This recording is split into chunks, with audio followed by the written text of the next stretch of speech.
Kryetari i Bashkisë së Tiranës Erion Velia ju shpreh sot se çdo pallat i Tiranës do të ketë administrator.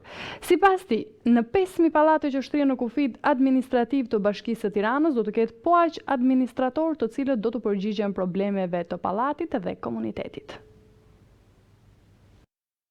Kryetari i Bashkisë së Tiranës Erion Velia ju shpreh sot se çdo pallat i Tiranës do të ketë administrator. Sipas tij, në 5000 pallate që shtrihen në kufit administrativ të Bashkisë së Tiranës do të ketë po aq administrator të cilët do të përgjigjen për problemet e pallateve dhe komunitetit. Emërimet e administratorëve tha Veliaj do të bëhen nga Asambleja e Komunitetit. Nëse kjo nuk ndodh nga vetbanorët, theksoi ai, atëherë Bashkia e Tiranës do t'i emërojë vetë administratorët e pallateve.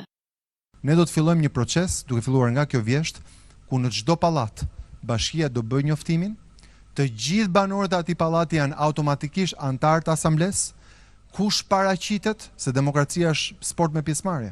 Nëse s'vjen në mbledhjet e asamblesë do votojnë tjerët. Ata që paraqiten si anëtar të asamblesë, si anëtar të parlamentit, votojnë kryesinë, 3 deri në 5 veta. Kjo kryesi mandatohet nga banorët që të lidhi kontrata, të intervistojë, të caktojë çmimet, tarifën që paguan secili dhe të caktoj një administrator.